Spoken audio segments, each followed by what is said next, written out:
تو عمران خان صاحب نے اس کی وضاحت کی ہے کہ آج لوگ فیصلہ کر بیٹھے ہیں، اگر الیکشن آج ہوتے ہیں یا سال بعد ہوتے ہیں، ووٹ انہوں نے عمران خان کو دینا ہے، انہوں نے ووٹ پاکستان تحریک انصاف کو دینا ہے. کسی کی خام خیالی ہے کہ جتنی بھی سازشیں کر لیں، جتنا بھی ڈیلے کر لیں، لیکن لوگ جو ہے اپنا جو ہمارا بیانیہ ہے اس کو ایکسیپٹ بھی کیا ہے، اور لوگ آج چوروں کو، آج جھوٹے لوگوں کو، اور جو آج منی لانڈررز ہیں ان کو لوگ ووٹ نہیں دینا چاہتے اور نہ دینا چاہیں گے. تو اس میں کون سی کمپلیکیٹڈ بات ہے؟ بالکل صاف اور بات کی ہے خان صاحب نے. جو ٹرو پکچر ہے وہ آپ کے سامنے رکھی ہے موجودہ حالات کے تناظر میں. صحیح. جس طرح فائنینشل ٹائمز کے انٹرویو کو، جس طرح آپ نے کہا کہ ہم جیسے لوگ جو ہیں اس کو توڑ مروڑ کر، اور جو حکومت میں لوگ ہیں اس کو توڑ مروڑ کر پیش کر رہے ہیں، اسی تناظر میں آپ یہ کہہ رہے ہیں کہ یہ سٹیٹمنٹ بھی غلط طریقے سے اس کو استعمال کیا جا رہا ہے. ان کا کہنے کا مقصد یہی تھا کہ چاہے انتخابات آج، کل یا سال بعد ہوں، پاپولیرٹی ان کی عمران خان صاحب کی بڑھتی جائے گی، اور میرا خیال میں وہ جو پاور شو الٹیمیٹلی اسلام آباد میں کریں گے وہ اس چیز کو کنفرم کرے گی. یہی میں صحیح سمجھ رہا ہوں امجد خان نیازی صاحب؟ بالکل آپ کی بات درست ہے. میں یہی کہنا چاہتا ہوں کہ لوگ، ہم انتخابات کیوں جلد کہتے ہیں؟ اس لیے کہ آپ کی معیشت جو ہے وہ نیچے جا رہی ہے، آپ سے فیصلے ہو نہیں رہے، انٹرنیشنل کمیونٹی آپ پہ اعتبار کرنے کے پہ تیار نہیں ہے، لوگ ادارے تیار نہیں ہیں. آپ کی ریٹنگ مسلسل جتنے بھی اشاریہ جو معیشت کے حوالے سے ناپتے ہیں وہ آپ کو پلس سے مائنس میں کر چکے ہیں. ڈالر، آپ سب کچھ کرنے کے باوجود ڈالر آپ سے قابو میں نہیں آ رہا. اور آج پیٹرولیم مصنوعات جہاں دنیا میں کم ہوئی ہیں، پاکستان میں ریٹس بڑھے ہیں، آج بجلی کے ریٹس بڑھ رہے ہیں. تو چیزیں آپ کے سامنے ہیں. اس میں آج ایف بی آر کا بیان پڑھ لیں، چیئرمین کا ذرائع وہ کہہ رہے ہیں کہ پاکستان میں جو اب ٹیکس کلیکشن ہے وہ ہو سکتا ہے کم ہو رہی ہو. اور جی ڈی پی بھی آج انہوں نے جو فائنانس کمیٹی کا انہوں نے اجلاس کیا اس میں انہوں نے واضح کیا کہ 2% سے اوپر نہیں جائے گی.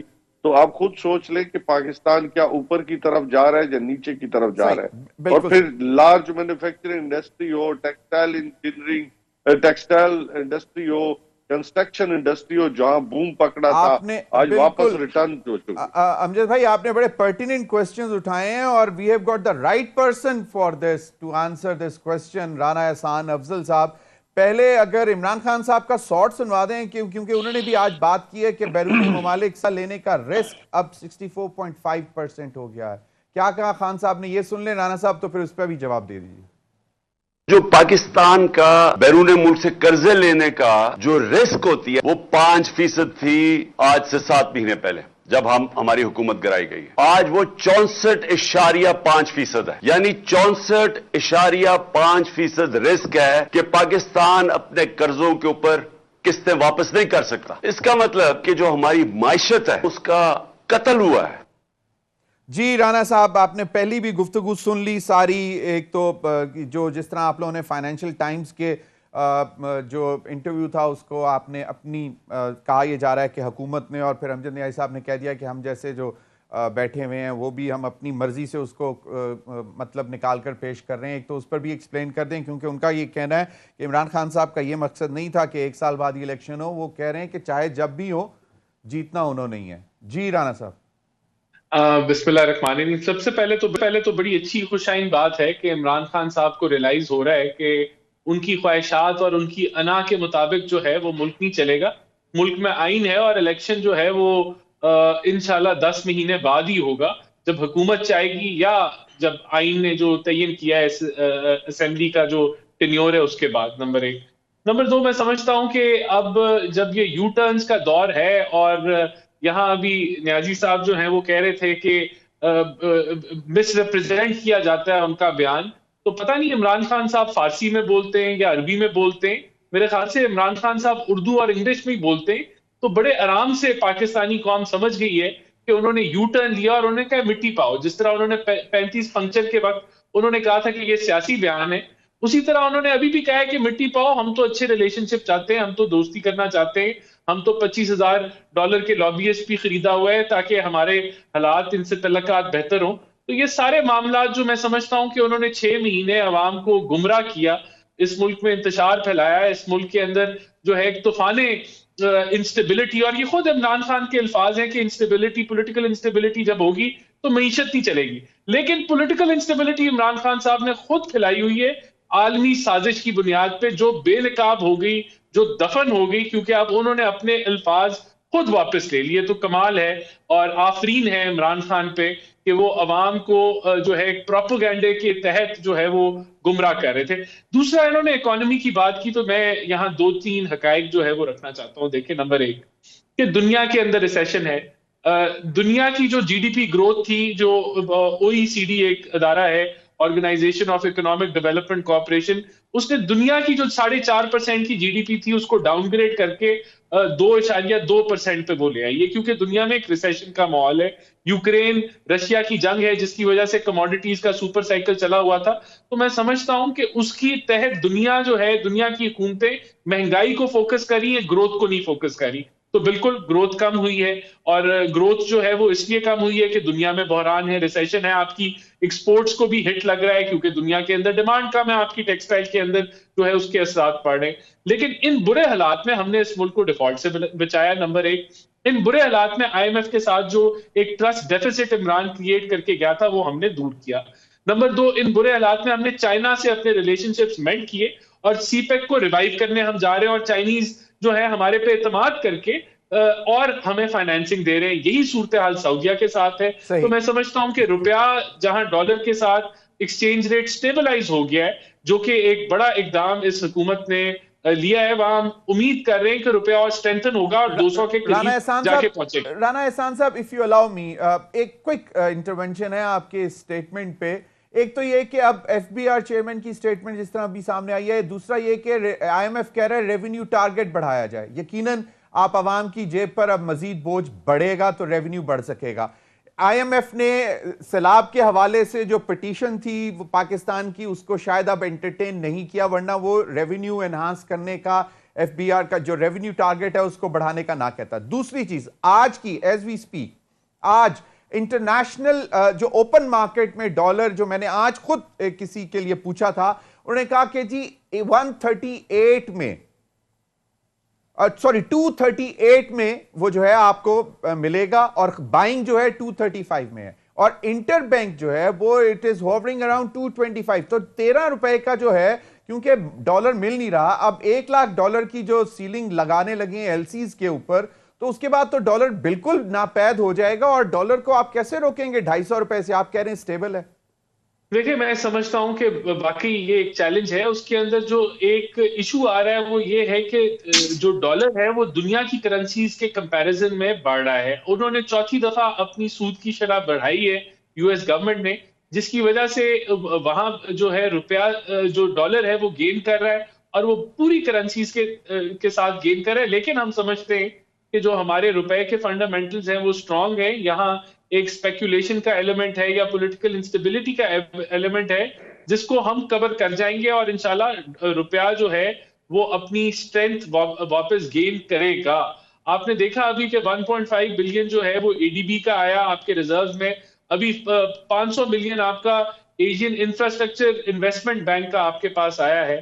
اور آگے ابھی جو آپ نے IMF کی بات کی، دیکھیں یہ کوئی ابھی حتمی فیصلہ نہیں ہوا کہ آپ کے ٹیکسز بڑھیں گے. ابھی ہمارا یہ پہلے کوارٹر کا ریویو چل رہا ہے، اور ہم ابھی تک جو ہے وہ آن ٹارگٹ ہیں ٹیکس کلیکشن کے لحاظ سے. لیکن کیونکہ امپورٹس کے اندر کمی ہے، پچھلے سال کے بنسبت ہم نے امپورٹس کو کنٹرول کیا ہے، تو وہاں سے جو ٹیکس کلیکٹ ہوتا تھا اس میں اب آگے آنے والے دنوں کے اندر امکانات ہیں کہ کوئی کمی آئے گی، لیکن ہم آنے نہیں دیں گے انشاءاللہ. چلیں اس پر مزید بھی بات کرتے ہیں. امجد خان نیازی صاحب، عمران خان صاحب نے آپ کی بات بھی سن لی ان کی، اور ان کی حکومت کے اپنے وہ جو آتا ہے اکنامک سروے، میں ورلڈ اکنامک فورم کہنے لگا تھا، اکنامک سروے کے فگرز بھی ہمارے سامنے ہیں کہ جو لاسٹ فسکل ایئر تھا وہ تقریباً اراؤنڈ 6% کلوز ہو رہا تھا. اس سے پچھلا جو فسکل تھا وہ 5.7 سمتھنگ تھا، جو کہ کووڈ کے بعد ایک ریکارڈ ریکوری ہے، اور دنیا اس کو اکنالج کرتی ہے. چلیں ابھی جو صورتحال ہے، میں ابھی سن رہا تھا حکومتی وزراء کا خیال یہ ہے کہ another 6 to 7 months یہ پولیٹیکل مائلیج واپس گین کر لیں گے، پولیٹیکل گراؤنڈ میں دوبارہ سٹیبل ہو جائیں گے، اپنی جو انہوں نے لوز کیا ہے گراؤنڈ وہ واپس ری گین کر لیں گے. آپ کو لگتا ہے کہ ایسا ہو جائے گا؟ ضمیر حیدر بھائی کیسے کریں گے؟ کچھ مجھے روڈ میپ بتائیں، کوئی فائنینشیل روڈ میپ بتائیں، کوئی پولیٹیکل روڈ میپ بتائیں، کوئی اکاؤنٹیبلٹی کا روڈ میپ بتائیں. اکاؤنٹیبلٹی میں تو انہوں نے لاز ہی چینج کر دیے. اب جہاں پہ خود دوائی کے بہانے انہی فلیٹس میں بیٹھے ہیں جن کے بارے میں کہا تھا کہ یہ تو ہمیں پتہ ہی نہیں ہے. اور جو محترمہ مریم صفدر صاحبہ انہوں نے کہا کہ جی انگلینڈ کیا جا، میرے پاکستان میں بھی کوئی ایسٹس نہیں ہے، وہ بھی انہی آف شورز کمپنی کی جو مالک نکل آئیں.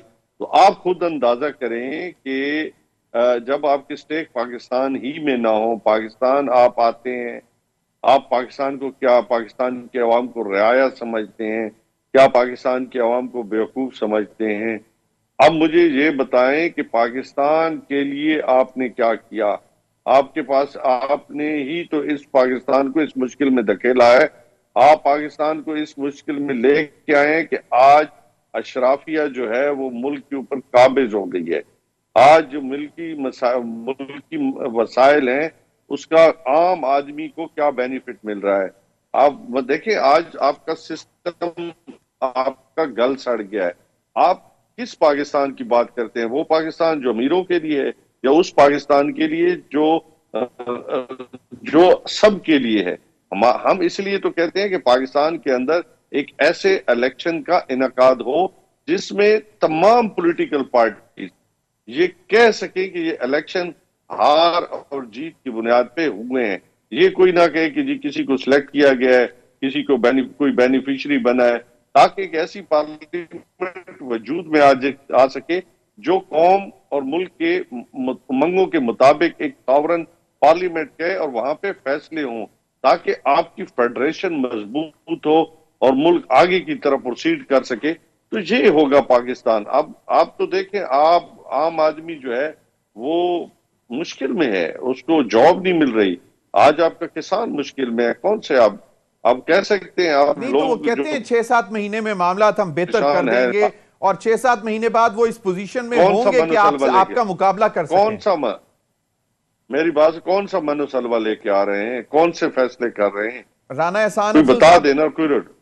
رانا احسان افضل صاحب، کون سا منو سلوہ اترنے والا ہے اور عمران خان صاحب کے پاس کیا ہے کہ اگر وہ ابھی آ جاتے ہیں تو چیزیں بہتر ہو جائیں گی؟ کیونکہ گورننس کے حوالے سے ایشوز رہے اور آپ لوگ بھی کہتے رہے اور اس وقت سارے لوگ کہتے تھے کہ شاید اللہ کی طرف سے عمران خان صاحب کی مدد ہوتی رہی، جو کووڈ میں بھی جس طرح انہوں نے سروائیو کیا. تو اب آپ کو کیا لگتا ہے کہ آپ پہلے تو یہ بتا دیں جو نیازی صاحب پوچھ رہے ہیں کہ آپ کے پاس کون سی ایسی گدڑ سنگھی ہے کہ 6-7 مہینے میں چیزیں جو ہیں ٹرن اراؤنڈ ہو جائیں گی؟ کیونکہ عمران خان صاحب کہتے ہیں 27 سے 28% اضافہ ہے اس وقت جو مہنگائی کی شرح، انفلیشن سٹینڈز ایٹ 27 to 28%. دیکھیں میں سمجھتا ہوں کہ کوئی جادو کی چھڑی نہیں ہے کہ سب حالات بہتر ہو جائیں گے. ایشوز کیا ہیں؟ دیکھیں ایشو نمبر 1 کیا ہے کہ انرجی کی کاسٹ دنیا بھر میں مہنگی ہو چکی ہے اور دنیا کے اندر ایک انرجی کاسٹ کا بحران چل رہا ہے، چاہے وہ UK ہو، امریکہ ہو، آسٹریلیا ہو، یورپ ہو. وہی بحران پاکستان میں چل رہا ہے، لیکن یہاں کیونکہ آپ کی پر کیپٹا انکم کم ہے تو یہاں زیادہ محسوس ہو رہا ہے. وہ ہم نے جو پرائسز انکریز کی وہ کر لی، انشاءاللہ تعالی ہمیں امید ہے کہ اور نہیں کرنی پڑیں گی. لیکن اگر ان کے پاس کوئی طریقہ کار ہے کہ یہ مہنگے کوئلے سے سستی بجلی بنا سکتے ہیں تو یہ ہمیں بتا دیں، ہم بھی وہ ٹرائی کر لیں گے. ایسا کوئی طریقہ کار نہیں ہے. وہ آپ کو کیوں بتائیں گے؟ وہ آئیں گے تو خود کریں گے ایسا. نہیں، میں وہی بتا رہا ہوں، وہ ان کے پاس بھی نہیں ہے. تو وہ چیزیں جو ہیں جو انٹرنیشنل فینومینا ہے وہ پاکستان دنیا کا حصہ ہے تو ہمیں بھی وہ بھگتنی پڑ رہی ہیں. لیکن ہم سمجھتے ہیں کہ ہم نے جو سٹیبلائزیشن والے فیکٹرز تھے وہ ہم نے کر لیے. ہم نے چائنا کے ساتھ جو ایک دوری تھی یا مسٹرسٹ تھا وہ ہم نے دور کر لیا. اور چائنیز ایمبیسڈر نے کلیریفائی کیا کہ کوئی سلو ڈاؤن نہیں تھا سی پیک میں عمران خان صاحب کے دور میں. ابھی آج سے کچھ 15-20 دن مہینہ پہلے کی ہیڈ لائنز تھی نیوز پیپرز میں. نہیں دیکھیں کوئی انویسٹمنٹ نہیں ہوئی نا. سی پیک پروجیکٹ آپ کے جو ایس سی سیز تھے, جو گوادر تھے, جو آپ کا LM1 آنا تھا, جو ریلوے کا تھا, کچھ بھی نہیں ہوا نا 4 سالوں میں. مجھے آپ بتا دیں کہ سی پیک کے تحت کون سا پروجیکٹ ہوا؟ تو کچھ نہیں ہوا. اب ہم اس کو لے کے جا رہے ہیں B2B, تو وہ ایک پازیٹیو چیز ہے. ابھی یہاں MBS نے آنا تھا جو سعودی ولی عہد ہیں, ان کا دورہ ملتوی ہو گیا, تو انشاءاللہ وہ بھی ہمیں امید ہے کہ ویسے وہ گوادر میں جو ملتوی کیوں انویسٹمنٹ. ہوا ہے ویسے امجد نیازی صاحب آپ بھی بتائیے گا. مجھے ابھی کہا جا رہا ہے بریک کے بعد آئیں گے تو اس پہ بھی کیونکہ اس پہ بھی بہت زیادہ اسپیکولیشنز ہو رہی ہیں کہ جی MBS کا دورہ کیوں مطلب کینسل ہوا, یہ ریزن وہ ریزن بہت کچھ چل رہا ہے. اگر ہمیں کچھ کلیئر پتہ لگ جائے گا تو اچھا ہوگا. وقت تو ایک بریک کا, ہمارے ساتھ رہیے.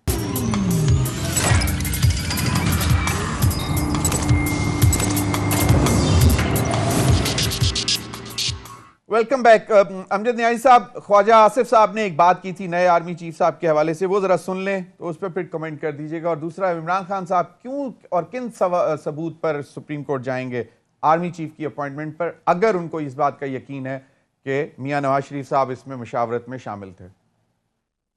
کہ زرداری صاحب اور شہباز شریف کے درمیان کوئی نام کے اوپر کوئی ڈیڈ لاک ہے سر, آپ کیا کہتے ہیں سر؟ نام کا کوئی ڈسکشن ہی شروع نہیں ہوا, ڈیڈ لاک کیا ہوگا سر؟ کب تک ڈسکشن شروع ہونے کا امکان ہے سر؟ 18-19 کے بعد ہی. کون سے نام مسلم لیگ نون کے فیوریٹ ہے آرمی چیف کے حوالے سے سر؟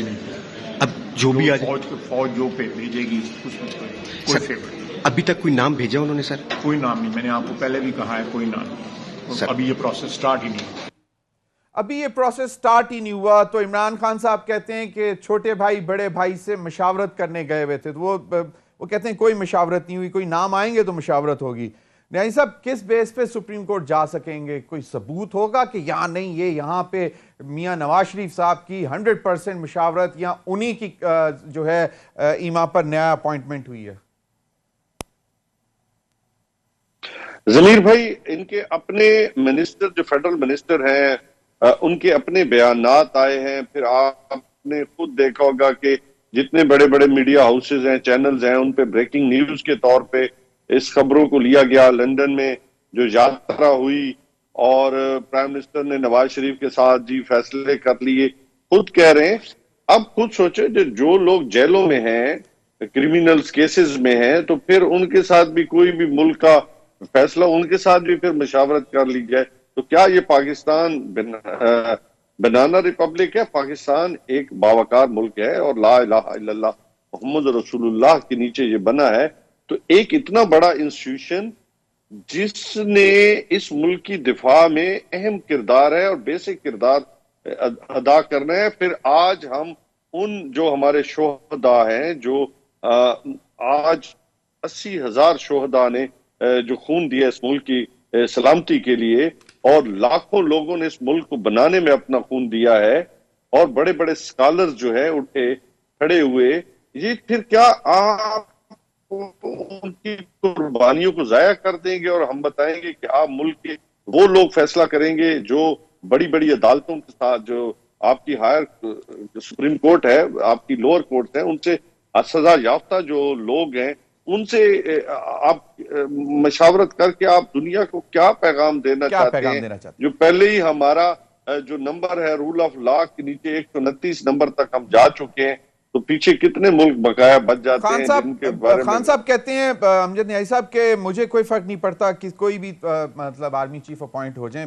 بلاول بھٹو صاحب کہتے ہیں کہ عمران خان صاحب کی سیاست جو ہے وہ شروع سے لے کر آج تک اسی ایک آرمی چیف کی تعیناتی کے گرد گھومتی ہے, اور وہ خواجہ آصف صاحب کا بیان میں آپ کو پہلے سنا دیا کہ امپائر کی انگلی کے ارد گرد رہتی ہے. جی ضمیر بھائی, خان صاحب نے بڑی مفصل گفتگو کی ہے لانگ مارچ کے حوالے سے. وہ ڈیلی ایک اپنے قوم کو ایک ایجوکیٹ کرتے ہیں کہ میں اس ملک کے اندر کیا چاہتا ہوں. خان صاحب نے کہا ہے کہ مجھے وہ لوگ چاہیے جو ملک اور قوم کے لیے کام کرنا چاہتے ہوں, اپنی ذات کے لیے, میرے لیے نہیں بلکہ کسی کے لیے بھی نہیں. وہ اداروں کی مضبوطی کے ضامن بنے, اداروں کو اٹھائیں, وہ کسی کی جائیداد کو, کسی کے کیسز کو, کسی NRO کو تحفظ دینے کے لیے نہ ہو, چاہے وہ نیب ہو, آپ کا FBI ہو, یا بڑے بڑے اور ادارے ہوں. تو ان میں وہ لوگ آنے چاہیے جو طاقتور کے سامنے جھک نہ جائیں، بلکہ وہ ان کے لیے ایک عام آدمی بھی اتنا ہی اہمیت کا مالک۔ ویری رائٹ، کوئی اس پر دو رائے نہیں ہے، بالکل آپ نے صحیح فرمایا۔ رانا احسان افضل صاحب، اب تھوڑا سا اگر بیک گراؤنڈ میں چلے جائیں، اگر امجد نیازی صاحب بھی اس پر رسپونڈ کریں گے تو میں چاہوں گا، اچھا ہے تھوڑا سا بیک گراؤنڈ میں چلے جائیں کہ عمران خان صاحب چاہتے ہیں کہ ایسی اپوائنٹمنٹس ہوں جن کے اوپر کوئی سوال نہ اٹھا سکے۔ انہوں نے خود بھی کہا ہے کہ میں ان لوگوں کو ساتھ لے کر چلنا چاہتا ہوں۔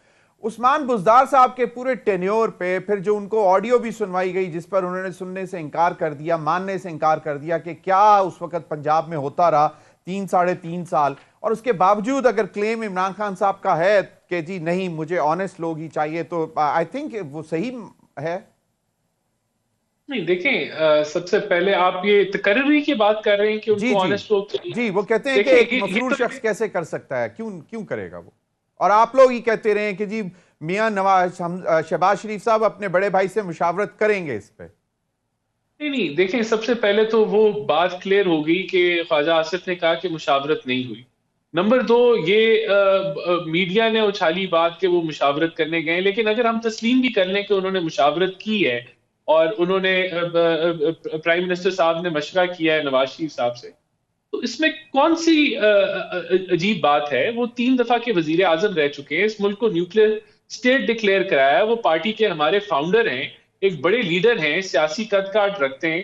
تو اگر ان سے مشورہ تو آپ کسی سے بھی کر سکتے ہیں جس پہ آپ کو اعتماد ہو، تو اس کے اوپر کوئی یہاں، اب میں بات نہیں کرنا چاہتا، ضمیر صاحب یہاں کہتے تھے کہ فال نکالے جاتے تھے یا پتہ نہیں، مجھے نہیں پتا وہ حقیقت ہے یا نہیں، لیکن عمران خان صاحب کا مشورہ کرنے کا طریقہ شاید کچھ اور تھا۔ تو یہ مشورہ کرنا اور ایک آئینی فیصلہ لینا دو مختلف چیزیں ہیں۔ جو فیصلہ ہے وہ وزیر اعظم نے لینا ہے، وہ مشورہ مانے نہ مانے، کریں نہ کریں، یہ ان کا پروگیٹو ہے، لیکن جب فیصلہ کرنا ہے تو وہ وزیر اعظم کے دستخط سے ہوگا، وہ کولیشن پارٹنر سے بھی مشورہ کریں گے، اور اگر انہوں نے سمجھا کہ یہ کرنے کی ضرورت ہے ان پٹ لیں گے اور پھر وہ فیصلہ کر دیں گے۔ یہاں جو بات کی نا کہ عمران خان نے کہا کہ آپ کوئی بھی آرمی چیف آ جائے مجھے فرق نہیں پڑتا، یہ عمران خان نے یو ٹرن لیا ہے۔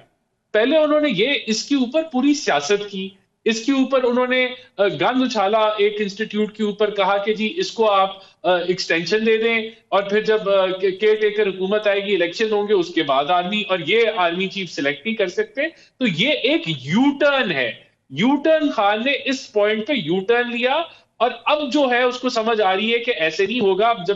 جب پتا ہے کہ آئینی عمل اپنا رستہ لے گا تو اب انہوں نے اپنا بیان تبدیل کر دیا ہے، جس طرح اب انہوں نے الیکشن پہ بھی بیان تبدیل کر لیا ہے کہ انہوں نے جتنی دیواروں میں ٹکریں مارنی تھی مار لی، جتنا انتشار پھیلانا تھا پھیلا لیا، لیکن اب ان کو سمجھ آ گئی کہ ان کی انا کے مطابق یہ ملک نہیں چلے گا۔ جس طریقے سے وہ جھوٹ بولتے رہے عالمی سازش کے اوپر، ان کو سمجھ آ گئی کہ عالمی سازش جو ہے نہیں ہے۔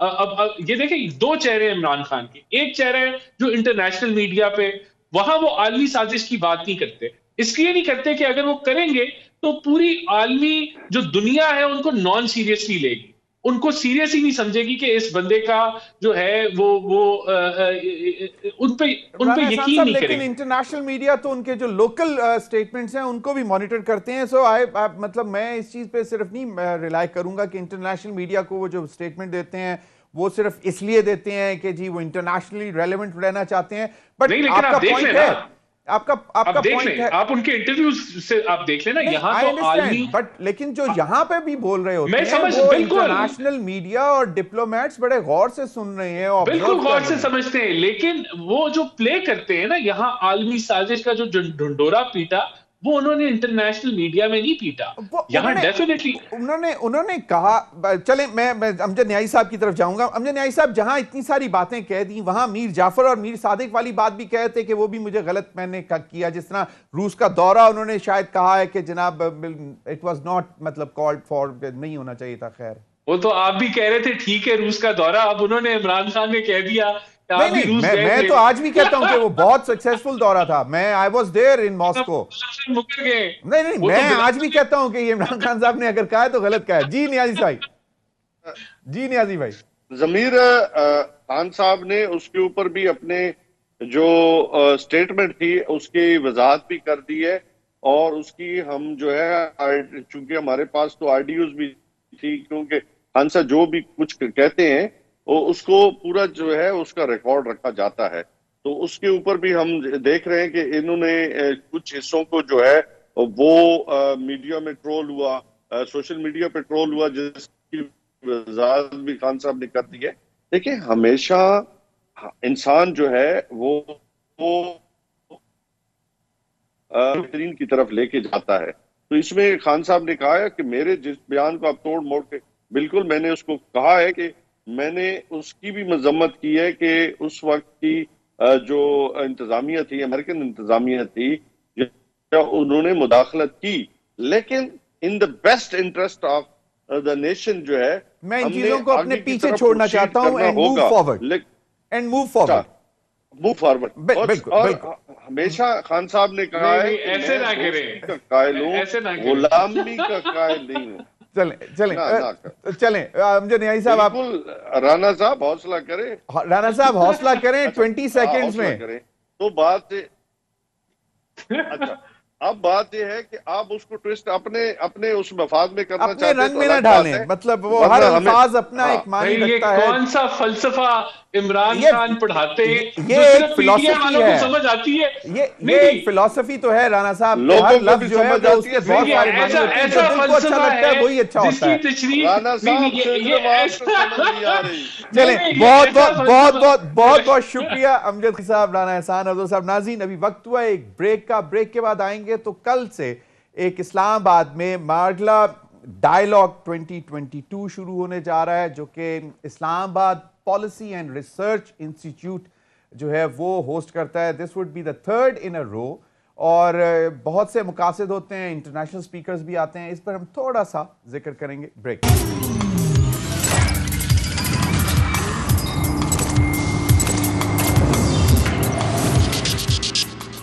ویلکم بیک ناظرین کل سے اسلام آباد میں مارگلا ڈائیلاگ 2022 کانفرنس شروع ہو رہی ہے. یہ اسلام آباد پالیسی اینڈ ریسرچ انسٹیٹیوٹ جو ہے اس کو اسپانسر کر رہا ہے, اس کو اپری کہتے ہیں.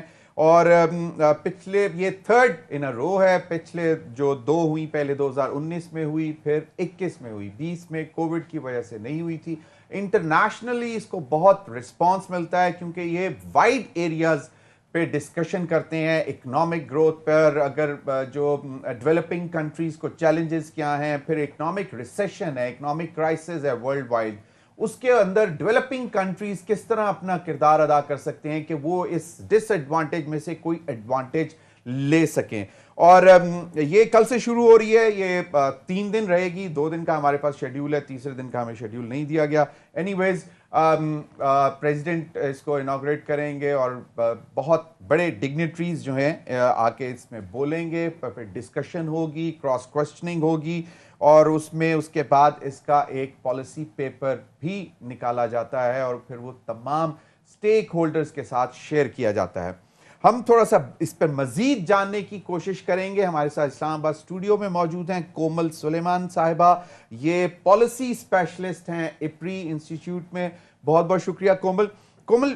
ایک تو یہ بتا دیں کہ یہ جو کل سے شروع ہو رہی ہے, ایکچولی اس کا اینڈ مین کیا ہے کہ جی ہم نے یہ اس سے حاصل کرنا ہے, اور پچھلی جو ہوئی ہیں ان سے کیا حاصل ہوا؟ دیکھیں, جب بھی آپ کے ملک میں لوکل لیول کے اوپر یا ایون انٹرنیشنلی کوئی بھی کرائسس آیا ہوتا ہے, جو ایک نیچر ہے جیو پالیٹکس کی کہ کچھ نہ کچھ ہو رہا ہوتا ہے, تو اٹس ویری امپورٹنٹ کہ آپ کے جو ملک میں لوکل لیول پہ ڈیبیٹ ہو رہی ہے اس کو آپ گلوبل ڈیبیٹ سے کنیکٹ کریں.